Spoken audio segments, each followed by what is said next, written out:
Welcome, welcome, welcome. I'm so happy to be here with you.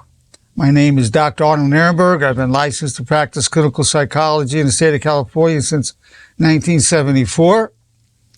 And I like to say I've been licensed to walk upon this earth since 1941.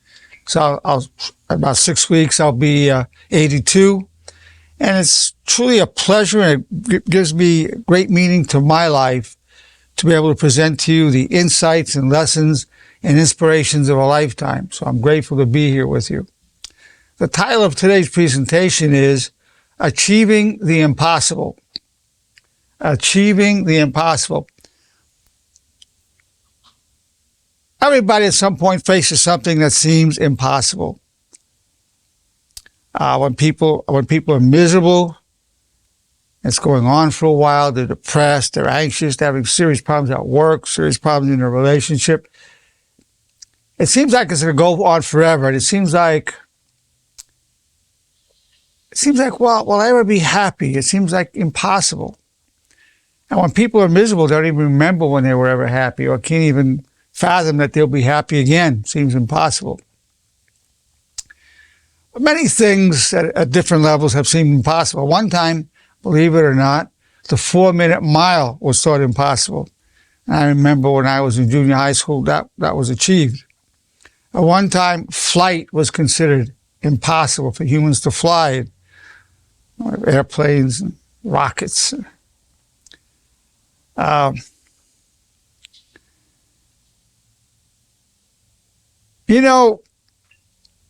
thinking of many incidents and people I've known as a therapist. First, I'll talk about some of those. For example, I had a patient. He was a supervisor in security.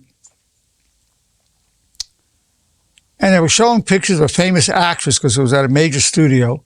And she was a naked picture of her. And his security guards were watching that. And he didn't stop it. Well, the higher-ups found out about it, and they fired him that he didn't intervene to stop that. And I said to him, Jimmy, what if I told you that within 4 weeks you're going to tell me that getting fired was the best thing that ever happened to you? Now, keep in mind, he was at the job 30 years. He loved his job. He was so respected. He would get just huge amounts of gifts at Christmas, load up his car. He was about 4 weeks away from retirement. Got fired, lost his health insurance, lost his retirement. So he said, he looked at me, he actually laughed. He said, you're telling me, I'm going to tell you it's the best thing that ever happened to me losing that job and my benefits, my retirement benefits, my health insurance. I said, yes, within 4 weeks. He said to me, that's impossible. I looked at him and I said, you'll see. Because I know I've seen it so many times, things that look like a disaster at one time, and it was a huge loss, no question about that. But the other side of the story, I know there's always some kind of a gain. Well, 3 weeks later, Jimmy says to me, Doc, the impossible happened. I can't even believe I'm going to tell you this. He said, getting fired was the best thing that ever happened to me. He said, I've been married 35 years, however, 40 years, long time. He said, we have a good marriage.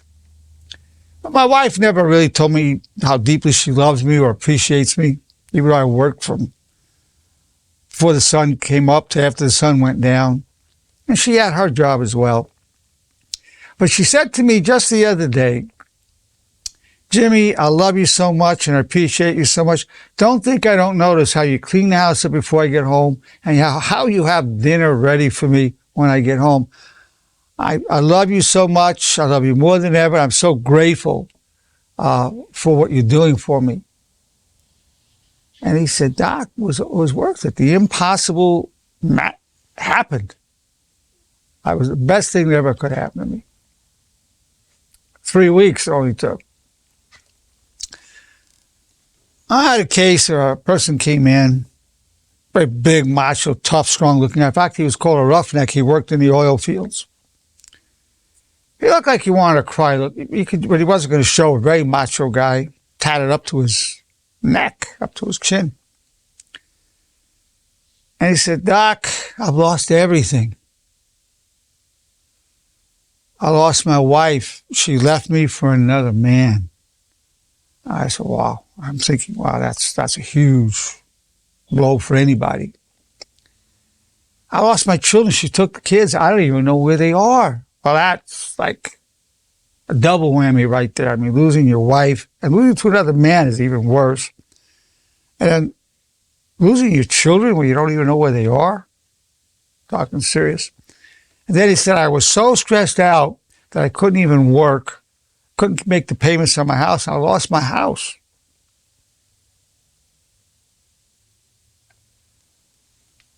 I looked at him.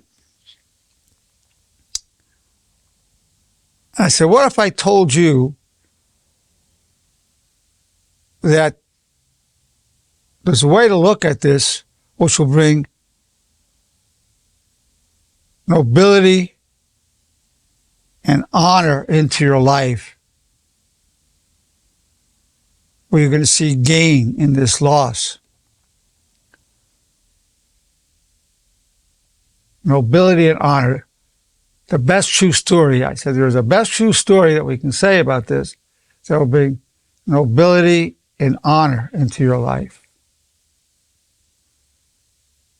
And he was basically, that's Doc, that's impossible. How I lost my wife, my kids, my house. How can I feel good about that? Because I was telling him, you're going to feel good. I said to him this, you've lost everything, but you've gained yourself. You've lost everything, but you've gained yourself. He looked at me like that. Slowly, I saw his face starting to change. And he says, I have gained myself.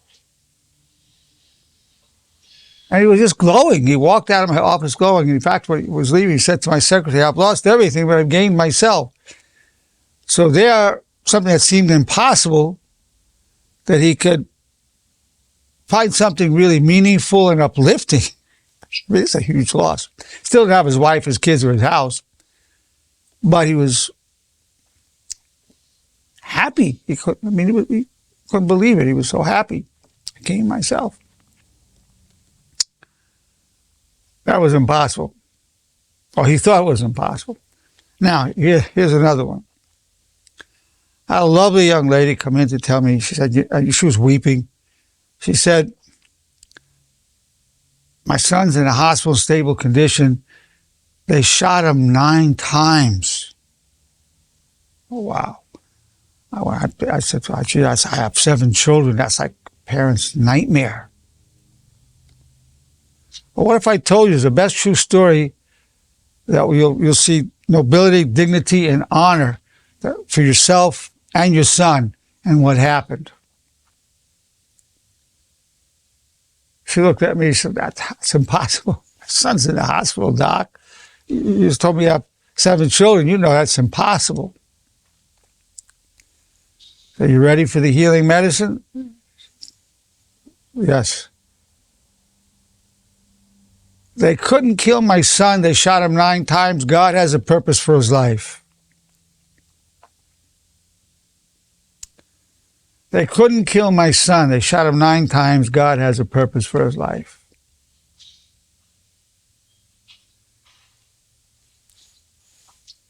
She looked at me, same thing. Her face, the tears cleared up. She says, God has a purpose for his life. She was happy. The impossible happened. She was happy about it. I told her to tell her son. She was just actually joyful. A week later, I saw her. She was still beaming. Then a few years later, I saw her again. And she told me he became a very devout believer, and he's closer to God than ever, and he does feel he has a purpose in his life. I mean, who gets shot 9 times and lives to talk about it and go about your business? Yeah.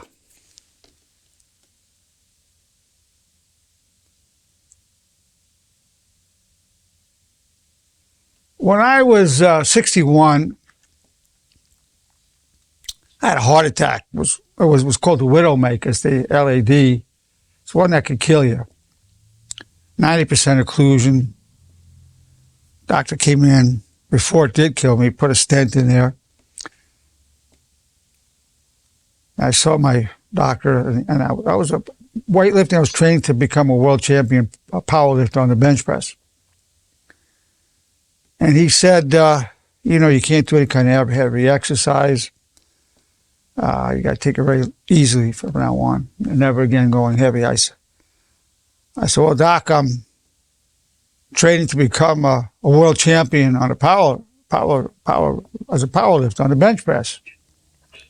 He said, Doctor, never let me tell you, that's impossible.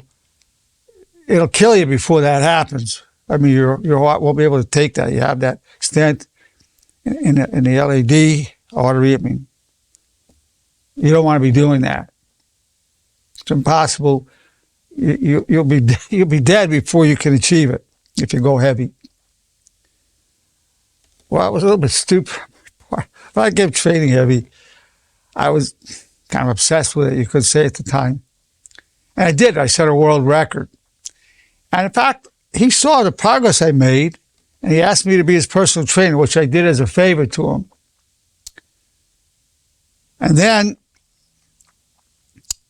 about 4 years later, at 65, my prostate had a little lump on it. It turned out I had to have a biopsy. I saw the doctor,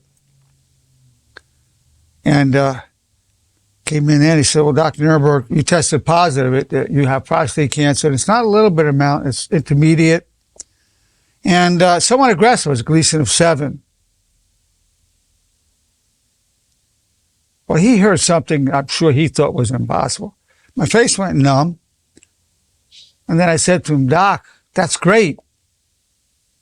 He looked at me, couldn't believe his ears. He said, what? I said, that's great. I said, this prostate cancer will make me stronger, spiritually, emotionally, and physically. Of course, I was already well groomed. I'd groomed myself in what I call power thoughts that became basically commandments of honor. This prostate cancer will make me stronger, spiritually, emotionally, and physically. He looked at me. It was like, he probably thought, maybe spiritually it could do that. But it's hard to imagine I was going to become stronger even physically. Well, right away when I walked out, I didn't know how long I'd be alive. I saw the trees, the birds, the sky, winds, like I'd never seen it before. It was so alive, so real, so transcendental. And the people walking by definition, strangers, I'd never met them, but they seemed like my family. I just felt love. I just wanted to talk to them. I knew they would look at me as a stranger, but I didn't look at them as strangers. Some kind of veil lifted. So right away, I became spiritually stronger. On top of that, when I had that prostate cancer, I took the title strongest drug-free man in the world for my age and weight. At 65, drug-free, I bench pressed 365. Then when I was 70, I set another world record on a power pull-up, hanging 140 pounds from a chain belt, and did a pull-up at 70. That was a world record. Now, 3 months after the surgery, I was incontinent. I had to wear a diaper for a while. It's very common after a prostatectomy. Fortunately, it hadn't metastasized, so that was like 17 years ago, and thank God I've been fine. I didn't need chemo or radiation. They got it out in time. 3 months later, I kept training. I had my diaper on. And there was a competition happening in New Jersey. Well, no one could imagine somebody 3 months after that kind of major surgery setting a world record. I went on a plane, went out to New Jersey, weighed in that night, wearing a diaper. I'm the only athlete to ever wearing a diaper. We all had a good laugh. I said, yeah, I just had a prostatectomy. I weighed in. The next day, I set a world record, flew back to California. Seemed like impossible, but I did it. We have this potential. You have potential beyond what you can even imagine. Of course, practicing and being totally involved in what you want to achieve and being disciplined is all part of it. But I can tell you this. Walking the path of honor, which involves, and I'm defining honor as loyalty to your highest constructive values as enshrined in the 4 commandments of honor while striving to cause no harm physically and emotionally. Loyalty to your highest constructive values as enshrined in what I call the 4 commandments of honor while striving to cause no harm physically and emotionally. And the 4 commandments of honor, I call them commandments because you're commanding the honor within yourself to rise in the consciousness in terms of thoughts, words, and actions. The 4 commandments of honor are these. I wish you well. I take full responsibility for co-creating my reality and my problems. Once you're taking full responsibility, then you're starting to say, okay, I mean, you're telling me this, but I'm going to work around it that way. I take responsibility that I co-created the heart attack, the way I was eating. I co-created my prostate cancer by drinking a lot of milk. But I can also co-create tremendous health and work around any potential negative effects of what I want to achieve. Take full responsibility for co-creating my reality and my problems. I'm grateful for the power I gain from hardship. That's the key one. I'm grateful for the power I gain from hardship. I call that the warrior's commandment of honor. Some derivatives of that are that, what's the best true story I can tell myself about this problem?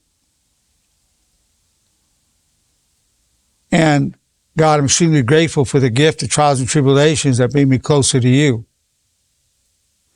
And the 4th commandment being, for those who believe in God as I do, God, your wish is my only wish. And if a person doesn't believe, they can use, I seek always to serve my highest values.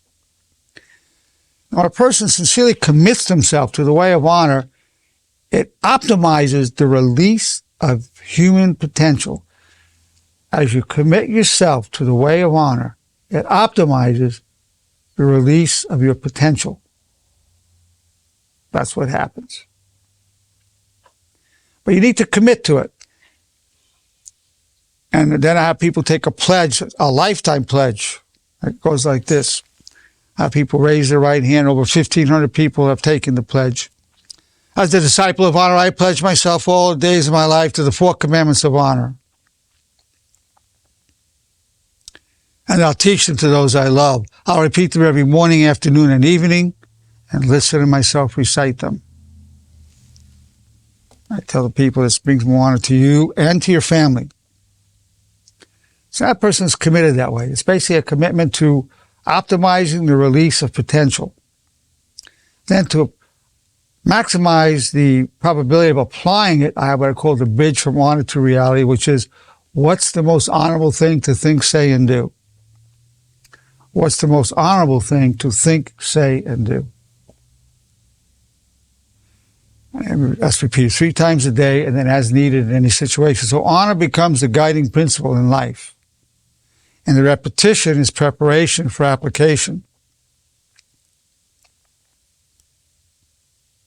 Now, a person who wants to, that'll do the job right there. The 4 commandments of honor and the bridge. But for those who want to go to more elite levels of honor, they can become devotees of honor. We have about 100 that I've offered that to. I don't offer to everybody, only people I feel are really, really sincere. And that means repeating the Supremacy of Honor Code at least once a day. The Supremacy of Honor Code is this: honor before pride, honor before anger, honor before sex, honor before money, honor before fear, honor before everything, honor before life itself. So that's a statement of priority. Some people want to commit their life to saying that at least once a day, have them repeat this pledge. As a devotee of honor, I pledge myself all days of my life to the Supremacy of Honor Code. And I'll bring it to the world for a more just society.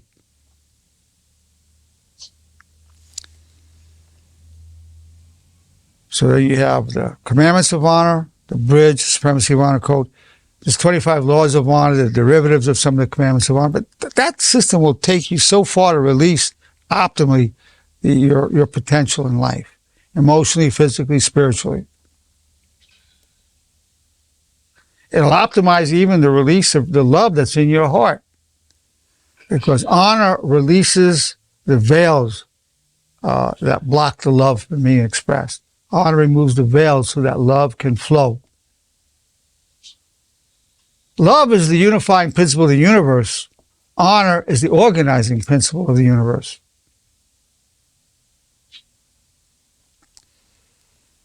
Well,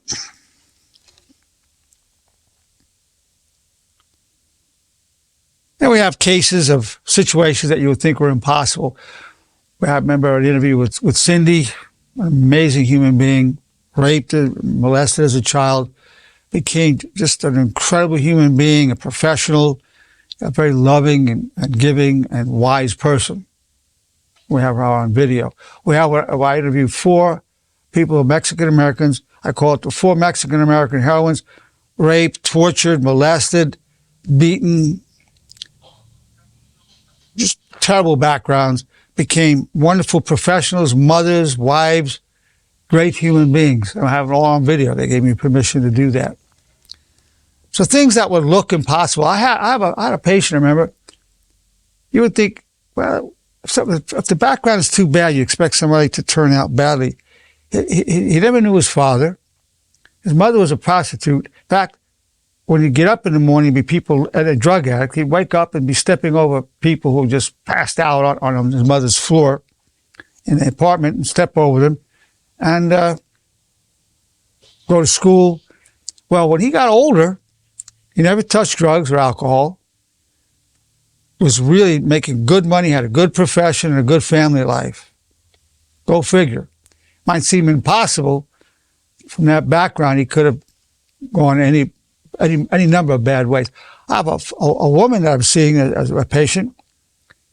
Both of her parents were in and out of prison, drug addicts and drug dealers dealing in meth. They manufactured their own meth. She raised herself and her siblings. Might seem impossible, but she became highly successful as a businesswoman, wonderful wife and mother.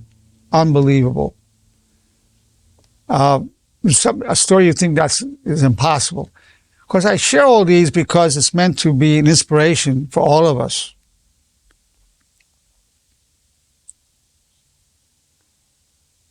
The human potential is enormous, way beyond what you can even imagine. I know even for myself, when I look at the man I've become, I'm amazed. I mean, I never thought I was going to turn out this good, or following the way of honor, really.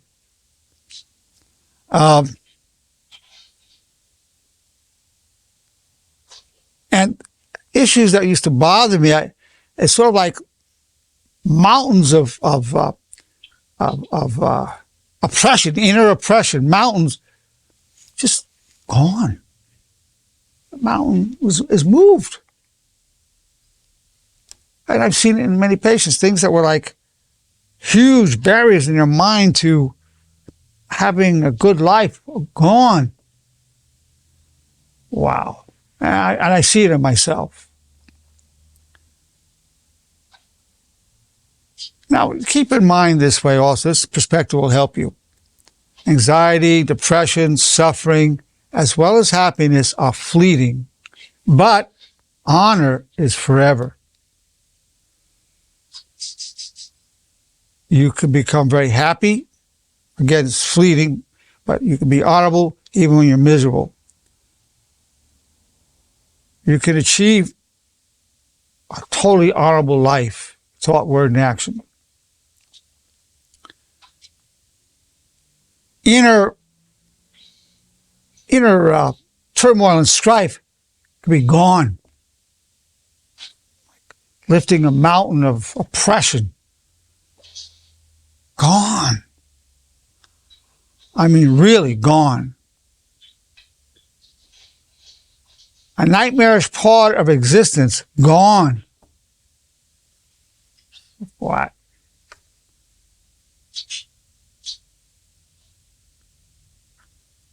Your potential is enormous. You were created a noble being. You were created as a noble human being. And you will manifest it through the path of honor, and that will open up tremendous horizons emotionally, spiritually, and as well as physically. And all your suffering, you'll see how it was good for you. It increased your compassion, your wisdom, and you can't achieve wisdom without that suffering. It can seem impossible to be grateful for your suffering, but once you understand that this suffering will drive you closer to your divine nature, drive you closer to God, because that's what it usually takes to turn to God when we're suffering. And that good will come of it. That's like someone think it's impossible. I told you the stories where people, where I told them the good that was going to come up, they thought it was impossible. I think laughing a bit. I remember Jimmy was laughing at me when I told him. Well, it's my pleasure to present to you Achieving the Impossible, and I'm going to see how the reactions everybody has on there. Stacy, I'm glad you're feeling better. What are your thoughts about or questions about what I've said, Stacy?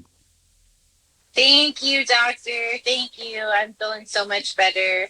I love what you just shared. It's such an inspirational way to kind of just, again, always going back to my own internal issues and outlook. And I think that, when you share your stories and watch the videos of these individuals you spoke about and the horrendous things that they endured and the outcome of them just as people and their heart and their love, their care and their honor, I love it. I mean, I run through your words every day in my thinking, in my moments, when anger comes, I just always run through honor as a first step to my next step. And I feel like, at least for me, if I do that, then that keeps me consistent. So I really appreciate this, very inspirational, and I believe we can achieve the impossible. Wow. I've always thought you're a very amazing individual and very articulate and intelligent and insightful. So your sharing that is really, really helpful. Very, very helpful. Thank you. Bernice, what are your thoughts? I love inspiration. I feel like it's a good blueprint for us to follow. It's not about like, oh, someone had it worse than I did, so I should be able to do better. But it's about like just taking what someone has gone through and still being able to have come out of it with honor and dignity. It's like, it's inspiring. It's there to get us to take action or movement. And I feel like with the ways of honor, that can help us to achieve that, to implement those things. And I want to say that Stacy touched on something that I wanted to bring up, is that I find myself kind of hearing your voice whenever you say what's the best true story in this situation. I've noticed that I can hear that, if I'm going through something that's particularly hard, I'll tell myself what's the best true story that I can tell myself about this situation. And I find myself even, talking to friends that way too, and letting them know, like, yeah, that was hard, but what's the full story? You're leaving out a key part. Wow. That is so amazing that you're doing that. And firstly, let me just say, yeah, people have it worse than me. Some people find comfort in that. I never did. But this goes beyond that. So I'm really glad you mentioned that. Yeah. Yeah. Yeah. And it amazed me when it clicked with me that I hear your voice, like, or I hear your sentiments when something is happening, like I've introduced you to Emily, and she was saying something, and I was like, and she's like onto your teachings and the honor movement, so it's super easy for her to grasp. And she was saying something that was like particularly um, hard for her. She's been also sick. She also had some kind of infection or something that she's been battling, and so her and I can kind of help each other. Like, I understand what you're going through. I understand you're tired. Um, and she was saying, I kind of felt through on this. I could have done this better. And I was like, but what's the full true story? You still got up and you tried, and you're still doing your best at whatever that task was. So the full story is you might not have done as well as you would have liked to have, but you're still doing your best. What's that? Well, first, I'm very proud of you, Bernice. I'm absolutely very, very proud of you. Always have been. Ever since I've known you, I've seen the greatness of your being. Uh, what's been the response when you're sharing this with people, including Emily? What was the question? What's been the people's response when you share these teachings? Yeah, so Emily's response was like a pause. Like, I could tell that there's a long thought process of pause. And she just was like, kind of, I could tell, like, shook by my thought process. Like, oh, wow, like, that really does help. Like, those teachings and what you've been telling me really does stick with you. As long as you're like applying these concepts. And she took a pause and she was like, yeah, you're right. That's a really good way to think about it. But I could tell that there was like, when you know people, you can kind of hear their wheels turning. I could hear there was a long pause, and she was internalizing that, like, yes, like, that is so true. And I told her that I hear those words in my head, and that I internalize them, and I'm using that in my own like thought process to pause and think, what's the full story? So you're very receptive to my energy. That's why you're able to hear that, kind of like my voice saying those things. Where we communicate as we do on a deep level, we internalize each other. Mm-hmm. And that a oneness happened. So my voice became your voice, hearing that. That's a powerful process. Powerful. I'm glad that here I am. How old are you again? 34? 35. I just had a birthday. Oh, happy birthday, Bernice. Happy birthday. And here I am, 82. So I'm passing down to you, my 82 years. You go way beyond me as you, I mean, you're already so advanced. We stand on the shoulders of those who mentored us in life, our parents and those who mentored us. So it's a privilege for me. It comes through almost like a parental guidance, is how I hear it. I feel very fatherly towards you, absolutely. I feel, people that are called my patients, we come together because most of my people are work-related stress. They need to be out of work. That's very therapeutic. They need some money coming in from the state. But then we get into the therapy part, and, the magic happens. The magic happens through the way of honor. Sure. Thank you for hearing me. Yes, no, it's what you say is wonderful, wonderful. Yeah. Thank you. You're welcome. Arturo, what thoughts do you have? Hi everyone, Doctor. Today I was really feeling a little bit blue, stressed out, because my ex, she's giving me all these problems, and I just felt today like quitting. But then again, I went back and I remember when I was 19 years old, when I joined the Marine Corps and I was in boot camp, when I felt that I couldn't make it, I couldn't achieve the 3-mile run in less than 28 minutes, 80 sit-ups in less than 2 minutes, and so on and so on. And I felt like quitting, right? And my drill instructors, one of them told me, he goes, if you quit right now, you'll always be a quitter. Ever since he told me that, Oh, that's good. I like that. If you quit now, you'll always be a quitter. I love it. You quit right now only, you're always going to be a quitter in life. So I took that today. I go, you know what? Yes, I'm having problems, but I'm not gonna quit. Wow. I'm gonna I give the love the others to Marines. I love, that's beautiful. that's and in the Marine Corps we had that motto, honor, fidelity, and valor in my unit. And I'm applying that. Also going through, I lost my employment at T4 Freight. They have me off the system for now. We're fighting this with agreements, but I created that problem, so I take full responsibility. You're So, not so just what a I'm learning victim. from Good for you, uh, Arturo. I'm to proud of you. You know, you're really very sincere. You're very, very sincere, man. today, I keep repeating the commandment that I take full responsibility for co-creating the problem. And Wow.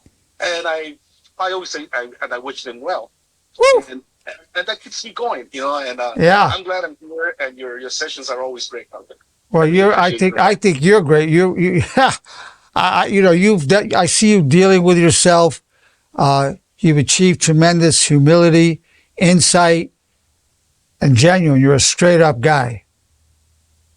I wish my ex had a little bit of honor in herself. I mean, she needs a little bit of You honor. know what? Yeah. By wishing her well, it doesn't mean you hope she wins the lottery. It means you hope that she repents and finds honor in her life.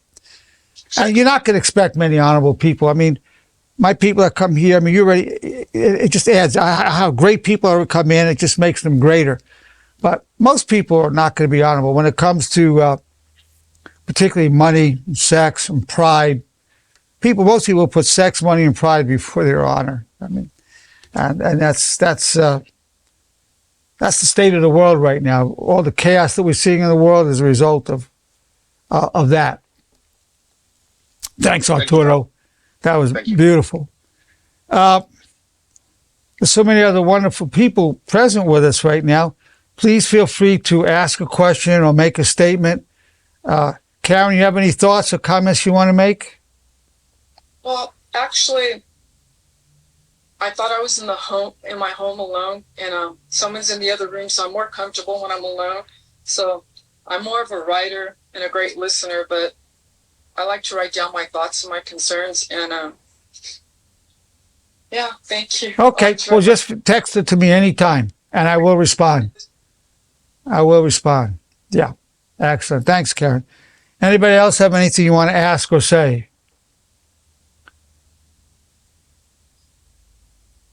Actually, I was going to say something, Doctor. Oh, Kimberly, yes. I'm so used to you studying your nursing. I'm always surprised and happy when you can make it. I know. I was actually driving on my way. I got out of class early, so I was able to make it to the. Good, I'm glad. I just kind of wanted to say to Arturo, that was actually pretty awesome what he just said about like if you're a quitter today, like you're always gonna be a quitter, which is something nice because it kind of motivates you to keep on moving forward without stopping, without quitting. And I do get it when it comes to my ex, that I had so much anger and resentment to the point that I'm like, I don't even want to wish them well. But at the same time, I feel like if you don't wish them well, like you don't have honor, then you're never going to have honor. Well, you can wish them well. If you can't wish them well, you could say, I want to wish you well. Yeah. I want to wish you well. Can you say, is that easier to say? Yeah, I think Yeah, so. it is. I think even wishing them well, like overall, it just brings peace and be like, you know what, it's not like I'm not gonna have like bad karma, I'm just wishing him well, and I hope everything goes well for him. And I feel like if I wish him well, then everything's gonna go well in my world as well. Expanding on that, a good one to use towards an ex is this: I release you to your destiny, and I wish you well. I release you to your destiny, and I would. If you say that when you think about it, I release you to your destiny, and I wish you well. That will release you. Okay. All right. Well, thank you for that. I just kind of wanted to, Oh, I'm glad you did. Yeah. Yeah. I mean, you're a great role model for everybody. The sacrifice you made to go into nursing school, the whole thing is awesome. Awesome. Yeah, the story of that is really something. I feel very accomplished, and I feel like I'm going to just do something good. I'm very, very excited. Well, you're a great nurse. You have a lot of healing. I see that about you. You Yes, know, thank you. you had some anger issues when I first met you. How was that coming by using the way of honor? How was that working for you? Oh my gosh, it's wonderful. I feel like those are very powerful words, and when you say them enough and you say them very often, I feel like it just, you know what I mean, it kind of gets embedded in your head and you just start to believe it and to understand it when it just kind of comes from the heart. So I feel like, so when I do say that, it just, I don't know, I feel like I'm just kind of like planting a seed, like a positive seed, and it keeps on growing and Wow. growing, and eventually it just, it's kind of like, you know, And every time you enact it and you act on it, it makes it grow more. That's what grows it. exactly. Saying Yeah. it's the seed, the action, and the deeds makes it really grow. Yeah. And then you become somebody you could never imagine you become. You won't even imagine.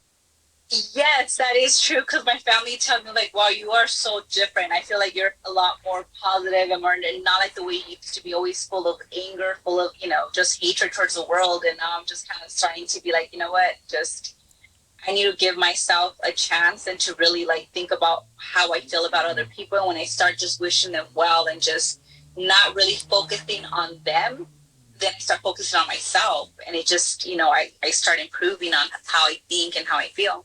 I remember when I first met you, you would be cursing a lot and so angry.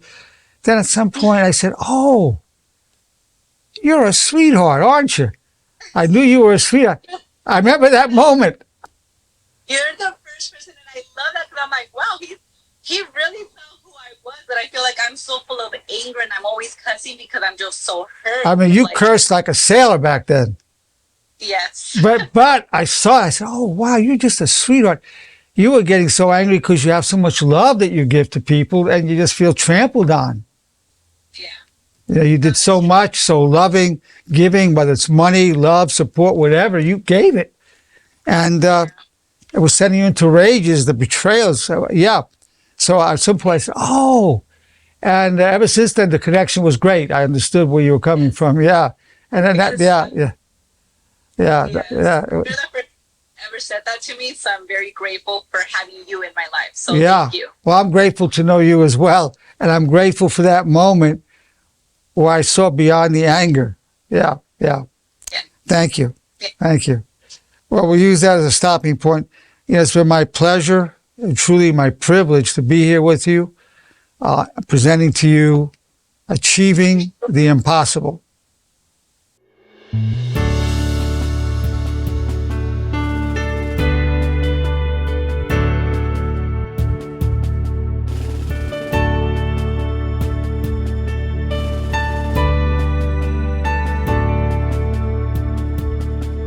The sea of destiny is in your deepest struggle.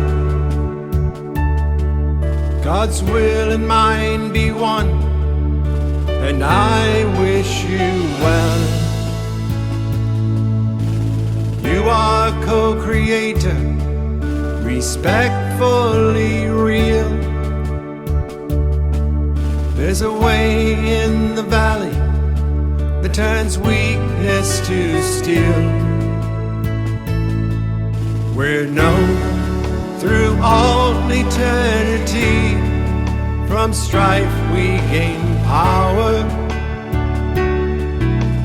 clothed in grace and love, disciples of honor.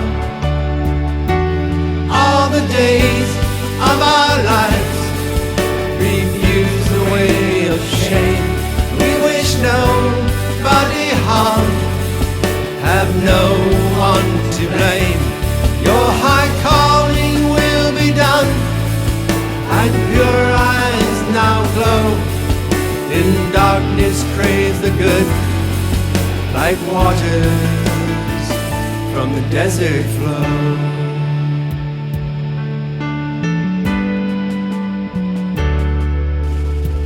I pledge my love all the days of my life. I pledge my soul to all that is good. I pledge my heart to my brothers and sisters you I join in the light, leave a legacy of honor.